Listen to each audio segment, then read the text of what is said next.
Hello, world. Welcome aboard, all you ground troops spinning around smartly on the planet.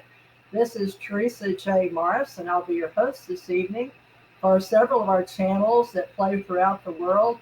We're very fortunate to have Brad Olsen, who is a wonderful person who I just met, by the way, at the Alien event. And he is very handsome, much more handsome in person, ladies, if you're single. But I understand he may or may not have many girlfriends, or at least friends in our business. We're in the publishing, author, consultants, and orators, and we're speakers. And he also is an MC, which he just was in charge of one of the, or at least two of the panels, I believe I was speaking on.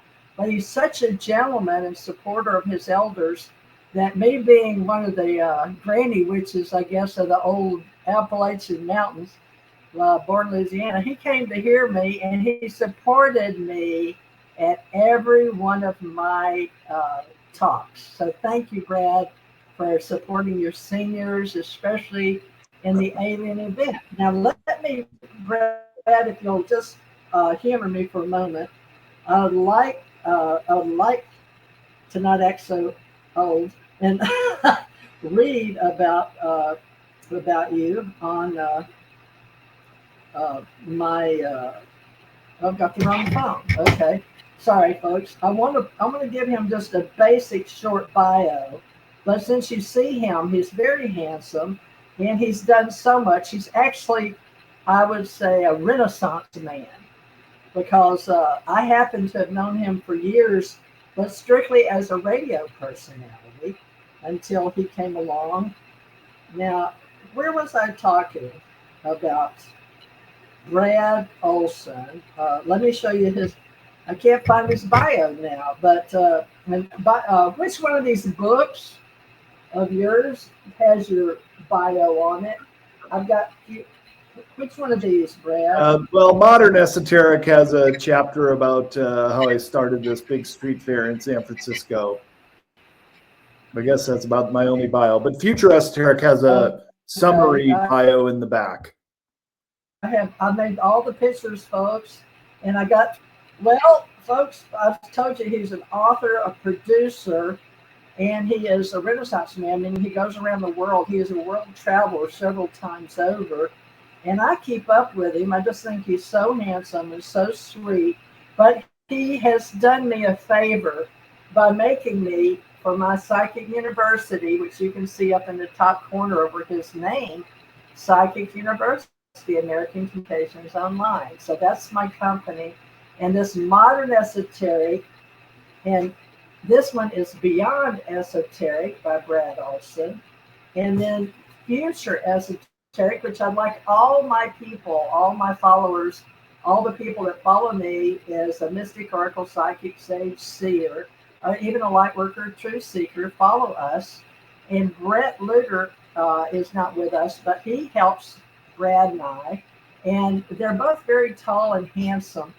And being an author, producer, consultant, he has literally, with this trilogy of books, I can't believe it, folks, he's got every topic you can possibly imagine that I have been interested in. So Brad, I guess, welcome to our actual live podcast show as an author, consultant, orator, one of the best speakers. And I guess we'll just go with that and let you explain who you are with your history on this first show. Now we're going to come back in another hour, but go ahead and give us your background, how you grew up, born in Chicago, right? Yeah, that's right. I grew up in Chicago, born there, and went to college at Illinois State University, downstate, and I tell you, Theresa, right about the time I was about to graduate, the last thing on my mind was to start a corporate job and get into the workforce. I just wanted to keep going. I wanted to see the world and travel. So I've always self-financed all my trips. I painted houses back then and made a bunch of money and took off and did the Europe tour of a dozen or so countries in the summer of 1988. And then that just kind of got my feet wet, because I met other travelers who said, mostly New Zealanders or Kiwis, who said, 3 months, mate. We've been on the road for 3 years. So how do you do that? I said, well, we work our way around the world. You just keep going in one direction. You end up in the same place. So I took that to heart, and it took me a couple years to get to Japan. And that's where I taught English for a little over a year, and then self-financed a trip around the world for a total of 3 years. I was out of the country. And my publishing and book writing career started as a travel writer, and I did a bunch of books on traveling, World Stompers, tell people how to travel around the world, and then I did extreme adventure guides for another publisher, and then I did my Sacred Places series of books. But around the year 2000, as we know, the internet started really taking off, and people were able to start looking into where they wanted to take a trip. So travel publishing, especially in book publishing, really started to decline. And I kind of had to do an existential crisis about staying in publishing, being a writer, staying relevant. And it just came to me that what I am most interested in doing is understanding these esoteric subjects. As you mentioned, 3 books in the series, none of them repeat. And esoteric means that's information that's known to only a select few. So I find that very interesting. Anything we're not supposed to know, I would like to know everything about it. And so I endeavored for over a decade to produce these 3 books. And the end result is what you have in your hands there.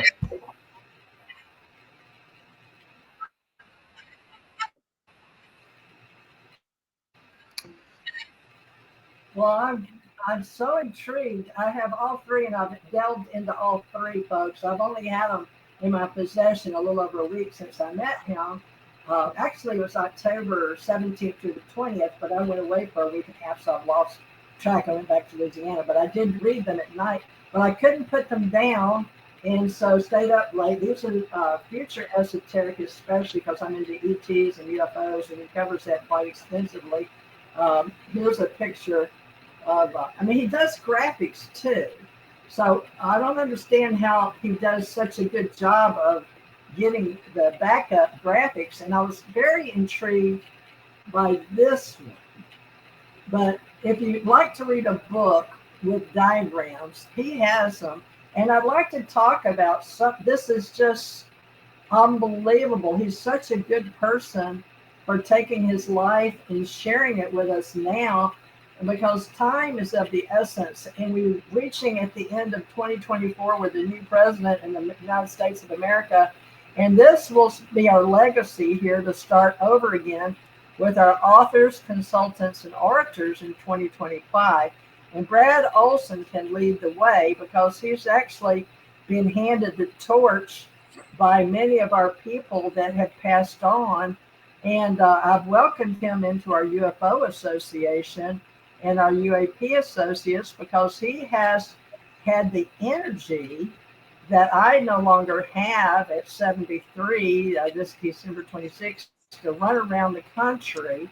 And I told him when I met him, and after it was all over, everybody was giving me a hug outside, that he was, he couldn't be, you can't get him down. He's a, what do they call it, a free bird. I think it's a free bird, because he was going snow skiing too, and I couldn't pin him down. I've tried for 12 years since 2012 to pin him down in publishing, working with me and other publishers, but he's just one of those kind of guys that's so busy. He's so in charge of his cosmic being that I thought it'd be good to have him on and talk about all that he's explored, and why, of all people, does he become a God-realized, self-realized human being and in service to others. He's devoting his life to everything that I've ever wanted to be devoted to, but I had to work like he did. So Brad Olsen, I've got you advertised as a cosmic being, and you saw me talk about those beings, and I believe you are one of them. But I can tell from everything you put in these books. And I haven't written every word, but your soul and essence is in these books. I can feel it when I read a sentence. So I don't know, where do we go as a cosmic being and using these as a guide with all these topics? Go ahead and describe yourself and how you feel we should follow you as a born leader and a cosmic being. I know that's a high level. I know you can do this, but we'll have this for recording for our legacy. Well, geez, I really don't think of myself as a cosmic leader. I mean, sure, I like to speak in conferences and my books, and I do my best. I mean, I'm in service to others, and I have my own publishing business, so I'm beholden to no one as far as the content I create and produce. I never lie. I don't feel like I need to make anything up. It's just a very intricate world that we live in. There are a lot of mysteries, a lot of hidden secrets, and I just do my very best to articulate the data points to find out what it's all about. And so I'm just a researcher who gets into these very interesting subjects. One of my mentors was Jordan Maxwell, the great esoteric teacher himself. He passed a few years ago, but we got to know each other at conferences and became really good friends. In fact, there's a picture of him and I and Johnny Enoch in modern esoteric. And Jordan used to always just say, I'm just an ordinary guy who has gotten into these extraordinary subjects. And I feel the same way. It's kind of going down the rabbit hole, Theresa. The deeper you go, the more mysteries you find, the more layers of the onion that need to be peeled. And that's kind of where I'm at. I just keep going on this. And I'm working on my 11th book right now. It's about the secrets of Antarctica, which is also the name of a TV series that I produced on Forbidden Knowledge TV with Billy Carson. And Antarctica's one of these rabbit holes. There's just so much strange phenomenon to stories of what's really down there. 6 years ago, I had the opportunity to go down there in a sailboat. And I went to the Palmer Peninsula, and it was just a trip of a lifetime. It was probably the hardest trip I ever made. We were throwing up violently from seasickness on the way down. But once we were there, it was smooth sailing and just incredible to go to a place here on planet Earth that looks nothing like other continents. There's no trees, there's no bushes. There's not even really mud or anything brown. It's just black is the color of most of the rocks, and black of the penguins and the whales, blue of the ocean and the sky, and white of the clouds and the snow. So it's kind of like going to Europa or another planet that's just covered in ice. So I just use my experience traveling. Well, black. Is that from volcano, the black colors? It can be, but it's kind of also black basalt or black granite. I just remember all the videos and pictures I took. It always appeared to be black mountains with white glaciers cascading off the side of them. But so that's kind of where I'm at. I just keep going. Cosmic being, yeah. Well, that's nice to say. Oh yeah, I'm sure. And I've had my own past life. Let me ask you this. I know you said. Say again. We're having you told me you have really bad reception in the mountains there where you live, and you had to go to a library, and you're still coming in and out. I hope it'll be okay once we see it. But I got this is one of the tougher. You got good bars there? No, I'm fine. I get great bars right here in the library. See the books behind me? Yeah, I see them. Now, what part of the country are you in now? And when will your next, I guess, expedition, like Admiral Byrd going to Antarctica? But I know a lot of people will want to talk to you about that. But since you already did a show on Billy Carson, which I met, and he agreed to work with me on ACO for authors, consultants, and archers in 2017. He and I presented at the Mars Anomaly Conference at the University of Southern Alabama. I was at Southern Mississippi. No, it was Alabama. And you remember Dr. Lesson and Janette Lesson and various other beings were presenting there, and he was recording as well with a gentleman from Norway. Do you know Mike of Norway by any chance that works since 2017? Okay. Well, there's a lot of us out there, folks, that do podcasting, live streaming, and Billy Carson, as he mentioned, is a wonderful person that is, the last I knew, he said he was from Miami, and he has forbidden knowledge, and he's a world traveler. But Brad, I knew you were traveling long before I heard about Billy Carson. And then Billy Carson joined some of my Facebook. I had some of his people come over and get a lot of my UFO people to follow him. They took about 1,500 at a time. I remember 2 women that did that. Can you tell me how long you've known Billy Carson, and did he really give you a car, or did you win a car? I won a car. I've known Billy a number of years now. We also met at the conferences and just hit it off right away, and saw him a couple years later, and he goes, "Hey, Brad, you know, I would really like to produce that series on Antarctica." And I get a lot of proposals from people. I said, "Oh, sure, Billy, yeah, make it happen. I'll do it." And he made it happen, and I did it. And so he also produces a big award ceremony in Miami every summer called the Conscious Awards. And my series, Secrets of Antarctica, was nominated. And I flew out there in early August for the Conscious Awards. And while I did not win in my category, a little bit later, they were raffling off a Mercedes-Benz. And they called the seat number that I was in and went up on stage. And now I have a Mercedes-Benz with my Toyota 4Runner. So I like to take that out to conferences and out on road trips. And it's a really fun car to drive. Well, you're a good representative of Gen Z these days. I've told you I'm going to be 73. Do you mind telling us a little bit about you personally? Because you're so tall, and at the event, everybody was calling you everything from Sasquatch to shapeshifter. I couldn't believe it. ET, alien. And I just chimed in on that during my speeches, which you were a good sport about that, a cosmic being and past life energy. But you know, you're a little bit of everything. But how tall are you? My sister asked me, and Jim, they were both there at the conference with us in Las Vegas.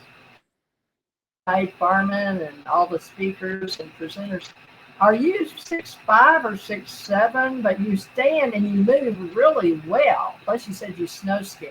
Share a little bit about your personal size and where you get it from. Is it an Olsen genealogy thing? Yeah, we got a lot of tall people in my family, especially on my mom's side. I've got another cousin who's also 6'8", about the size I am. You know, Barron Trump just shot up in height. He's 6'9". We're about the same height. You see him at the when Trump gave his victory speech on late Tuesday night. He walked out on stage. He's just a head and shoulder above everybody. So there's a kindred soul. Future president. Maybe. Kindred soul, yes. I heard he's really smart, but I've never heard him of speak. Unlike his brothers who talk a lot. But yeah, hopefully Barron will break out of his shell. Maybe he's with Guy or something. I'm not sure. But you asked about my background. Well, we're Norwegian, well, German. Definitely. And I'm fourth generation American. My ancestors came over in the 19th century through Ellis Island. Our original family name should be Rasmussen, but my great-grandfather changed our name to Olsen because when he was traveling over with a bunch of Scandinavians, Norway at the time was a very poor country, and the Danes were the successful ones, and Olsen is a very popular name in Denmark. So we just decided, hey, let's try out a new name here. So we became the Olsens, but we're also on my mom's side the Hausmans, which is German Norwegian on both sides. My dad and my mom are both 50-50 German Norwegian, so that's where the height comes from. And I guess I'm just in the Viking tradition, just a modern day traveler. I just love to go to new locations, and I've now been to all 7 continents, and I continue to keep going. You know, my motto is, I aspire to inspire until I expire. So I'm just going to keep going with that. What's your motto?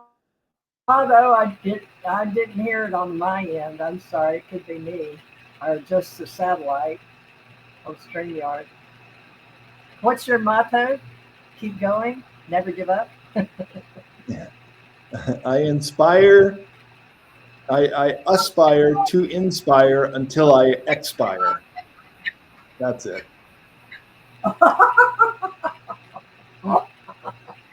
Bravo. Well, do you frequent, I know you started the weird or co-founded weirdness in your part of the country, and I'm in Austin that also embraces weirdness. But you know, it's all not about separating in boxes Democrats and Republicans anymore. I'm an independent voter, but of course, weirdness, you don't have to vote anyway. Weirdness is weirdness. So I think we should have, besides UFO Association pins and ET Talk pins, some kind of weirdness pin. What do you think about that, joining the weirdness here where I live? Because Saeed was talking about us getting together in Austin. Now, you've already talked in Dallas for the UFO, and we'll talk about that mutual UFO, and you've been on so many programs. But let's talk about weirdness for a minute, because you're a cosmic being in my book anyway. Weirdness. How did you get started on weirdness, and compare it? Have you studied Austin? Any research at all with your people, peeps, muses, life workers, or truth seekers in Austin?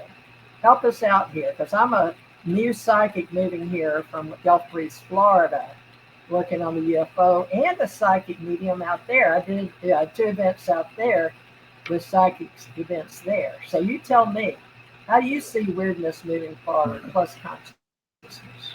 Well, I guess we're all a little weird. Maybe me from being tall. I get pointed out all the time. No, just making a note that we're all a little weird.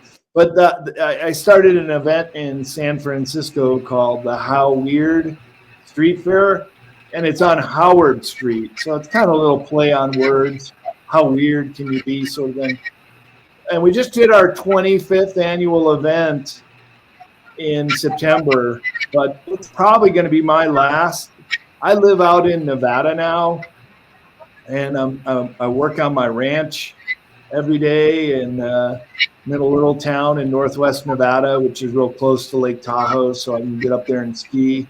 Waiting for that big storm to first come in. It hasn't yet. The ski resort's not open, but I got my ski pass. I'm ready to go. And it's just an event that has become really expensive to produce. And my partner and I just really don't have the upfront money to keep it going. So we're going to put out a press release on Tuesday and just basically say we need to step away, but hopefully another production company will pick it up and keep it going. And I would certainly consult with them and work on 1 or 2 years getting it over to another production company. But it's kind of sad because it was a very successful event, but I just got so much going on right now, and ordering porta potties and getting deep into the minutia for several months and not really making a whole lot of money off it. It's just my priorities have shifted to my new book and my ranch and to conferences and doing the other things in my career with CCC Publishing. Well, what kind of ranch? Is it a cattle ranch or just a property ranch to grow farm? Or because I know Bill Gates and all those wealthier upper level crust people bought most of the United States wilderness besides the Chinese. How could you afford land in Nevada? Is that what you said, Reno? Because that is beautiful. They had Bonanza. They shot Bonanza there. Yeah. On the Bachelorette, they had a Bachelor that's up to maybe the new band for the Bachelorettes, Golden, from up there, a doctor. And it's beautiful. There's a lake. But tell us why you chose Reno and how we can get weirdness. I know a lot of people they're weird in Reno. May help us to get something going. Go ahead. Well, I'm not in Reno. I'm not in Lake Tahoe. It's about an hour from both of those places. It's just a small ranching and farming town. And I got a 10-acre ranch 2.5 years ago. It was my life savings. It's what I really wanted, to have some property and to be able to live basically for free. But I'm about to build my house in the spring. And I have on the land, it came with corrals and animal sheds, even a small barn. But I don't have any animals yet because I travel so much that I can't really do that. However, I could very well start to get some animals. Right now, I'm moving fence posts. I'm wearing my work clothes because right after this, I'm going to go get lunch, and we're moving a barbed wire fence around to make a big garden area. I mean, this is kind of what I do, but it's part of my workout. I enjoy doing it, even if it's shoveling a post hole. I don't care. It's just cool. So I'm developing the property, but I eventually want to put a bunch of tiny Skinwalker homes. Ranch and be the weirdness. You know, a remote viewer said that she saw a portal on my property, and I kind of have an idea where it might be, but that's sort of out of my wheelhouse as far as locating portals. We'll have to get someone out there to pinpoint it. But I will say that somebody also told me that remote viewer said I would not have a problem when I drilled the well. Now I have flowing water on my property, a shower, a hot tub, a utility sink. But they said you're right over the aquifer, and sure enough, we hit pay dirt, and my well produces 120 gallons a minute, much more water than I could ever imagine to use. So I'm building a garden now, the infrastructure for a big, probably about a half-acre garden, and we're gonna plant in the spring, but I'm just building out the infrastructure right now. So that's kind of my other life. I live different lives, you know, a certain persona at the conferences, a certain persona with my books, and then this other aspect of myself. And I like doing it. It feels real natural to me. And it's a really cute little town that I live in, and I'm starting to get to know a few people here, and a buddy of mine who I work on books, he's here in his RV, and we do our work together too. So it's not really alien event or cosmic commander material, but it's living on the land, Theresa. And I got to tell you, there's something about it. It's what enlightened people would say, and I'm not saying I'm enlightened, but the old saying was, before enlightenment, chop wood and carry water. After enlightenment, chop wood and carry water. So it's just kind of being a human and doing what we need to do to live the rest of our lives.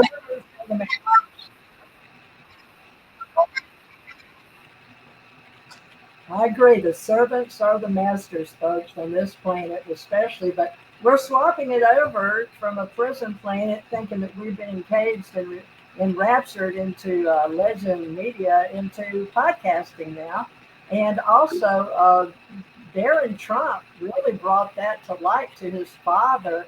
And now Trump will be our world leader because America will not step down, from what I understand, not in politics and banking. And Brad covers that a lot in his book called Future Esoterics.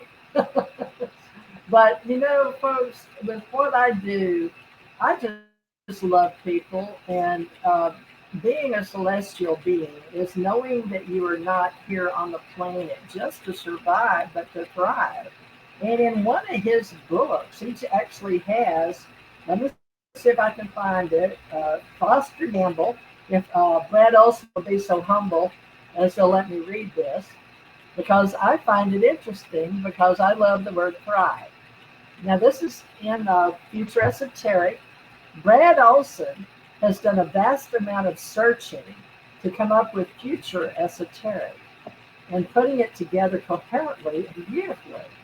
He has saved us all a ton of time just when we are running out of it. Dots are connected and threads knit together, revealing intentional predicament and leading in the direction of practical love-based solutions. Now, he is endorsed by the famous Foster Gamble himself of the Thrive movement. If you don't know who Foster Gamble is, you may want to look him up. He's a very famous man. And Brad, how did you, there's many endorsements in this book, because it's changing our future, folks. That's how important this book is. It is changing our future.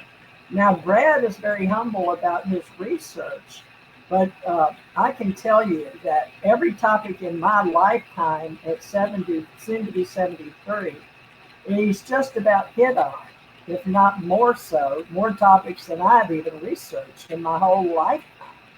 And what are you, Brad, about 51, maybe 49? What's your age?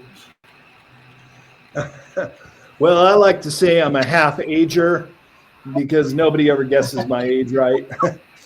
And Theresa, have you ever heard that we bring our DNA, our genetics, lifetime after lifetime? Because I've always felt pretty comfortable in my body. I feel like I've been this kind of looking guy, the height I am, and so my half age is 30, just about. But my real age is I'll be 60 in August. What? You'll be what? 60. On the Earth years around the. Yeah. No way. Next year. What? I was born in 1965. Oh boy. Yeah. Well, that's what skiing and hard work and just taking good care of myself, eating right and getting enough sleep every night, and don't go to any extremes like the Buddha says. Just follow the middle path, and it's worked out real well for me. I feel like I'm as strong as I am today as I was in my 30s. I don't feel like I have peaked out yet, or I'm very flexible. I work out every day. I got a weight room in my shop, and I'm going to lift weights later on today after I do some workout on the ranch. I mean, you just got to stay busy. An object in motion stays in motion. An object at rest tends to stay at rest. And I just like to be physical and snow ski, as he said, and just do things in the summer, work out, hike, bike ride, whatever it takes, play sports. I just try to do something active every day. I ride my bike to the library almost every day when they're open, and it's just who I am. That's just my happy spot, is to stay active. And it's kind of the secret to my success and why I don't look my age. I'm a half ager. But I think I have kind of a different sort of DNA or genetic than most people. Outwardly, obvious example is because of my height, but also because I do things that stave off the aging process. Let's put it that way. Very good. Yes, you're definitely a leader and mentor in our esoteric world of metaphysicians. Folks, we have the ACE Metaphysical Institute, which is open source intelligence. We've had it for many, many years off of the American Library Association, Smithsonian Association, ACE, and we share the Ascension Center education and a lot of the various videos that we make, including this one for history and prosperity. But we're very fortunate to have this Brad Olsen. I know many of you, if you don't know who Brad Olsen is, Brad, should I find the list of all the shows? I wish I had all the short bio, but can you list for everybody where they may have seen you on television shows that are probably well known, more so than my show, but we hope for the future that the TJ 3D Triangle with Brett Luter, which you're helping get started on ET Talk TV as a channel show on there, and you know Jeff Rennell, but help us out here. How can you help us? Go ahead. Oh, well, I've been on Ancient Aliens, a couple episodes. If you want to talk TV shows, The Truth Is Out There. Mysteries of the Outdoors was a series a few years ago. Beyond Belief with George Noory, and so many interviews. I really should put them on my website, but the list is so long. I'll just talk about in the future. I'm on with Michael Sala, Exopolitics Today on Tuesday. I'm doing Mufon Sedona interview also on Tuesday. And then I'll be on Redacted with Clayton Morris and Higher Side Chats with Greg, his last name. Anyways, that's just what I got coming up. And people request my interviews all the time, and I'm happy to do it. Big or small, I just feel like we're at a very crucial junction in humanity on this planet, and it really is the Great Awakening. And if I can be of service to be articulate and talk about some things like in Future Esoteric, I'm happy to do it.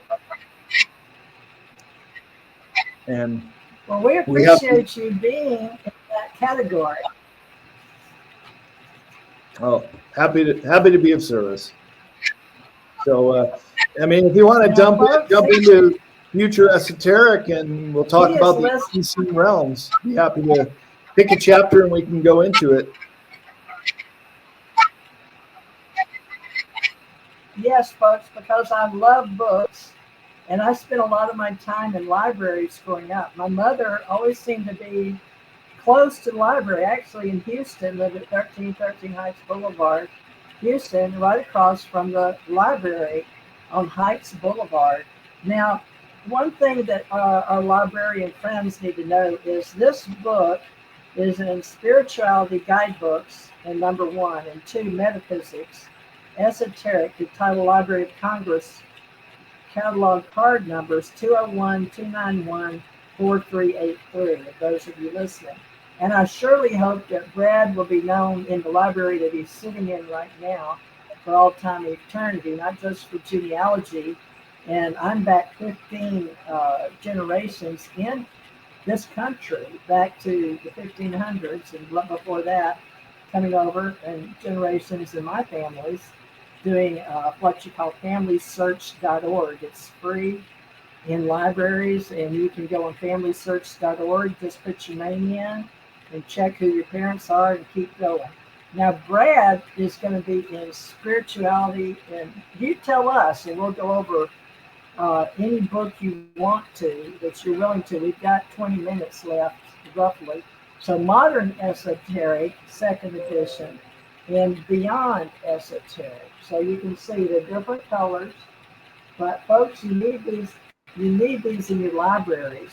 and they're very important for history and all the topics that we have seen all the way up to 2025 and the new future in the Trump era with the Gen Zs and the Baron Trump name and where we're going in the future, because the young people are not buying the script being written on teleprompters by the Rupert Murdochs anymore.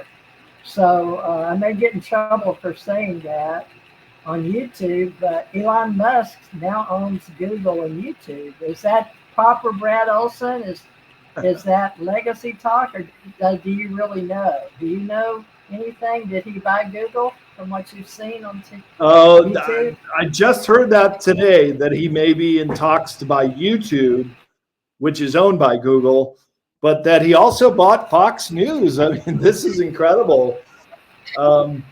We need to do away with the Smith-Mundt Act in future esoteric. You have a chapter called Media Manipulation. And, well, actually, the Smith-Mundt Act was in the 1950s, which was truth in advertising, truth in media.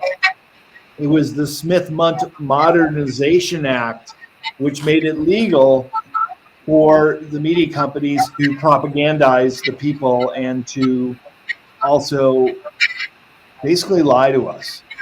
And that would be incredible if Elon Musk picked up Fox News to make it the real first truth in media outlet that would talk about everything from UFOs to how technology is changing our lives, and also the danger of AI if it gets away from us. You know, we were on. I moderated the AI and transhumanist panel at the Alien event, and that's usually one of the most revealing panels because there's so much information that's coming out at breakneck speed, even about robotry. Are we going into a Terminator future, or are we going to be able to keep this in check and hopefully not go down that path? Because we're at a very dangerous point in human history as well. Not only are we on the brink of having this great awakening and opening ourselves to a future, a Star Trek future where all these great technologies are going to be released, but also we're at a period where this could get really dangerous if we do not allow this technology to get away from us. It could be the enslavement of the human race, and that's what I think I mean by prison planet and beyond esoteric, is that, look, the planet is beautiful. This is a garden. This is a gem of a planet. The prison is of our own making, of our own enslavement. Because if it gets away from us, Theresa, then we will be living in the worst form of fascism that anybody could imagine. And this would make George Orwell roll over in his grave. And we're already seeing the beginning of it. So I think it's very important, that we just alert people, that we let them know that this danger exists, and it is a growing danger that needs to be kept in check. So if we could get good programming and allow people to understand how this world around us might be changing for the worst, that maybe we can avert it, is my hope. Well, what would you like to discuss? You probably know this book better than I do since you wrote it, but you took notes on a lot of topics for a long time. In this book, now you've got a future, but folks, he's already set the groundwork for us in our metaphysical world, ACE Metaphysical Institute. And I know he works with a lot of famous people, and he knows a lot of people. He's very busy with his life dream and his ranch, but we really want him to stay in touch with us through events. And right now, Brett Luter is at the Star Knowledge. Brett, we need to know that you're going to help us coordinate. So us old people are starting, it's too much. It's very hard to keep up with all the AI links and where we go. So we need you and Brett Luter to step up to the plate and help us get organized. And maybe with you and your ranch, sometimes when you get tired and dirty, come in and think about envisioning and manifesting the future esoteric ranch, or at least watering holes, so we can come and have retreats with you. I don't mind if you want to put an old-fashioned bucket. I've actually pulled water up in my grandparents' land in Louisiana over there, you know. So if you want to put one of those and have us come over there and learn how to be rugged and sleep, I love Reno. But are you down the mountain or up the mountain from Reno? I'm actually in a valley. I'm in a valley, very verdant valley. The Walker River flows through. Yeah, it's a green valley in a desert, which is really cool. But there's so much life here. A lot of wildlife too. I've seen coyote and wild antelope run through the fields, and all kind of birds, including migrating birds, because there's a lot of lakes here. So it's just I find it a magical place. And it was also where the Native American prophet named Wovoka, he lived his life here. So it's a sacred native place too. He was the Native American Paiute Indian who developed the ghost dance, which became wildly popular at the end of the Indian era. So in the late 19th century, Native Americans were coming here to the Mason Valley, where I'm at, to learn the ghost dance. And a sad little side note of history, it was the ghost dance that precipitated the massacre at Wounded Knee, which was the largest single-day genocide in American history.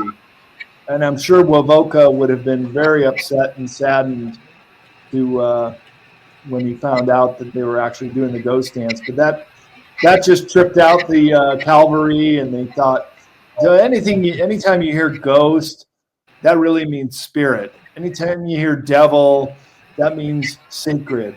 All those names were inverted when the Americans were coming across the continent in the stagecoaches, and they got these names, but they're really the beautiful places. And I write about them, and I've traveled to most of them in my book, Sacred Places in North America, because that's where the Native American people saw the spirit in the land, the Manitou. And to me, that's a really important aspect of where I want to spend my time and where I want to go travel and visit. So I feel like there's a lot of places here. It was also very big in mining, especially copper. And unfortunately, there are a lot of tailing mounds, and you see it all across the state of Nevada. A lot of mining took place here. It's very rich in minerals and metals that have been collected over the years. But there's still a lot of natural beauty as well. Well, I'm going to wonder how we can best help you get us up retreat with a zip line. I haven't been down a zip line in a while, but you don't have anything we can zip line, or what about stacked tires? Well, I hadn't thought of that, but yeah, we could probably put a zip line in for you, Theresa. Why not? Yeah. But I do want to develop my property. I've got 10 acres, and I want to put in a tiny home village so people could be able to come out and do conferences or small festivals here, and even camping in their RV. So We'll have you can come have out when we get that flyers? also. Can you set up? Set up flyers? Wow. I'd like to be around a campfire and tell stories. Oh, yeah. Exactly. I got a big fire pit already. You have to do that. Yeah. So, all right. Sounds good. Can we come up with some topics that we would discuss if you were our team leader in metaphysics or in our ACE metaphysical group or psychic university or consciousness? Now, tell us your conscious obviously has aspired to CCC publishing, and that's consciousness something.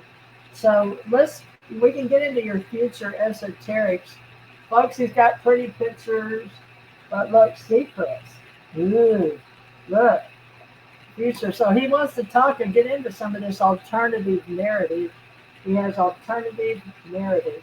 So he's the guy. UFOs to free energy technology, ET contact to the secrets, and behind controlled information. So he knows something he's not telling us. Okay, and we can see it in his eyes. A lot of it's past lives. And I really think he's an interdimensional traveler because he knows all about energy and how to be here now. And he knows being in the future is being here now. And a lot of people don't get the past. But we learn from the past in order to be here now. But Brad, tell us what you put in here because you wanted to share a certain topic besides media.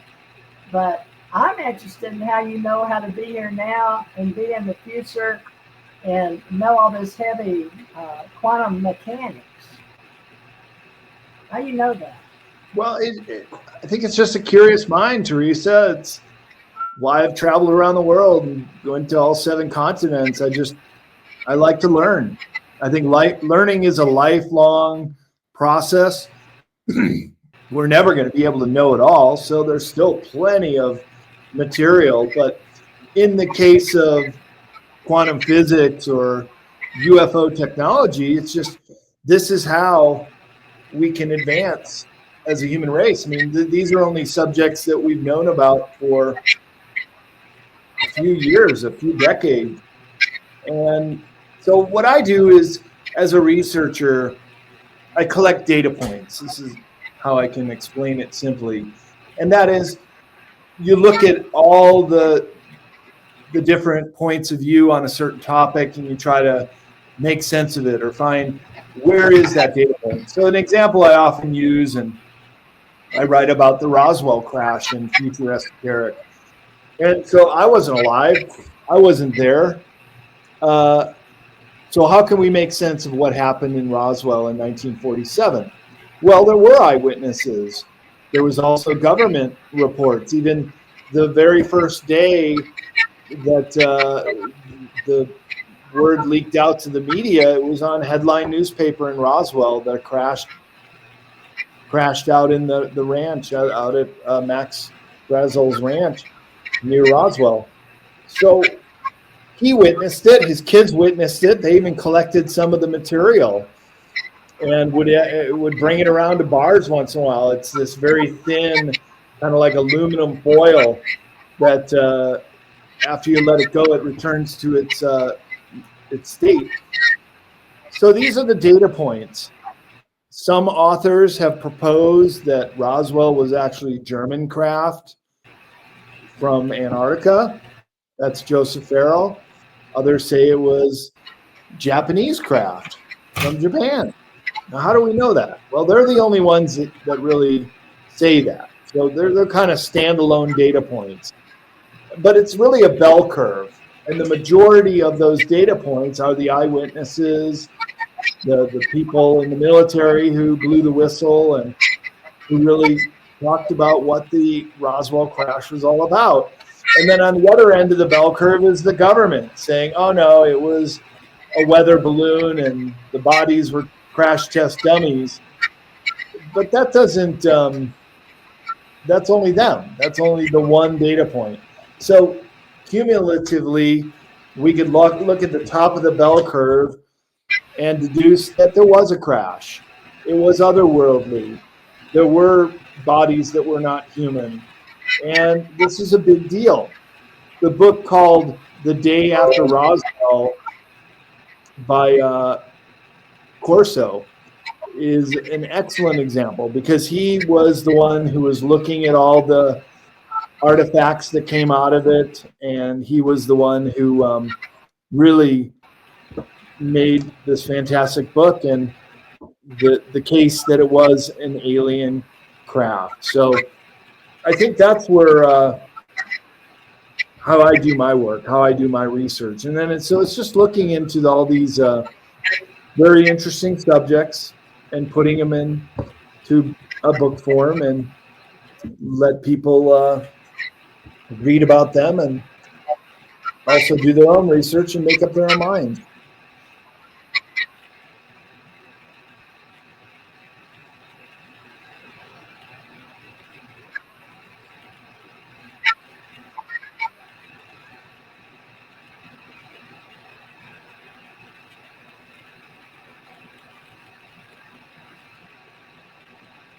You've got to do another one. Do you have time there for one show on the other channel? If it's okay with you, we can do some more visiting with you before you have to go back to your construction, or not? Right, right.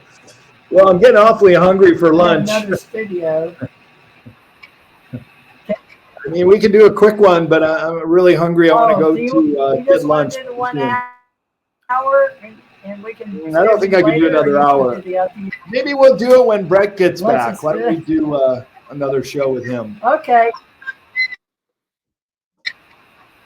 That'll be good.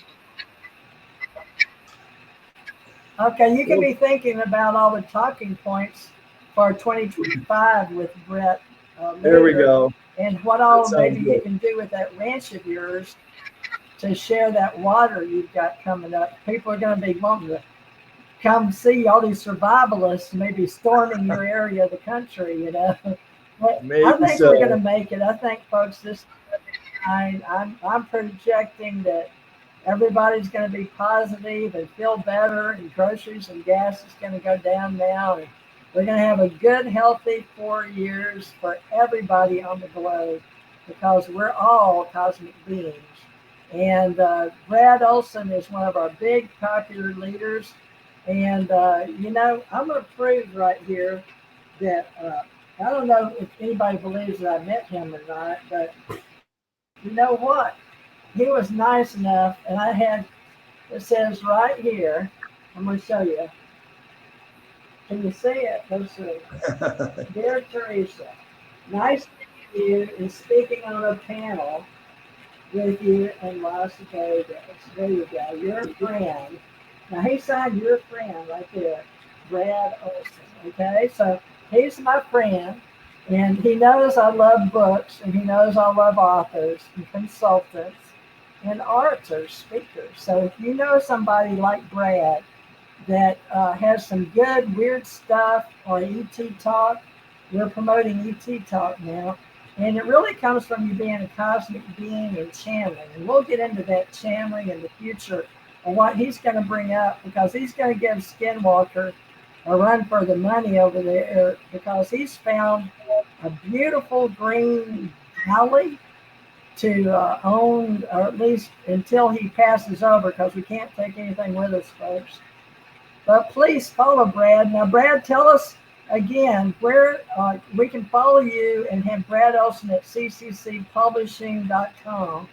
But go ahead for this, you know, to be played over and over again for people in our Authors, Consultants, Orators Club, and UFO Association, and our Psychic University. Give us your websites and how people can ask you to be on their podcast, please. Sure, yeah. Go to bradolsen.com, and that's where all my upcoming conferences and speaking schedule is. You can also go to cccpublishing.com, and that's where all my books are, as well as other authors who I publish. So, yeah, I just invite people to check out my work, and if they like what I've had to say here, you can find me on Facebook as well, Brad Olsen, and then shoot me a message on Messenger, or you can use the contact us form on one of those websites I mentioned, bradolsen.com or CCC Publishing, and you can have me book me on a podcast. Yeah, sure. Love to do it. Okay. Now you're going to be working on your ranch, but what's the name of your next book? Do you even know it yet, or have the graphic design for the front of your 2025 book? Yeah, it's going to be, I'm going to load it up on the distributor's website by Friday next week. We have a cover going. It's called Secrets of Antarctica, The Untold History in the Ice Continent. That's a scoop. You're the first person, first public mention I've made of the new book, but I'm working on it every day. It's going great. I'm super excited about a lot of new research I found, and I might be going back to Antarctica with a film crew in a year. Right now is the season to go, but it's too late to book a trip now with a production company. So very optimistic about the future and looking forward to new kind of research and findings I can get on Antarctica. Well, what's the name of your book again? Because mine is skipping. I hope it didn't skip in the recording with StreamYard. I've just found StreamYard to be easy, but some people like Zoom too. Do you get any better reception with Zoom in California as StreamYard where you are, Northern Hills or It works fine. As long as you got a good connection, usually works just fine, I find. StreamYard's good service. I like it better than Zoom even. Well, I hope we're not disappointed. No, I think it'll be fine. Well, hey, Theresa, that's been great. Thanks for having me on, and we'll do it again when we get Brett back. And let's Thank you. Look forward to the next one. Okay, well, thank you very much. I thought it would turn off on the automatic, but apparently it didn't. So I guess we'll end the stream, folks. And it has an end outro, and normally it starts by itself. But I'll try to see if I can't find it.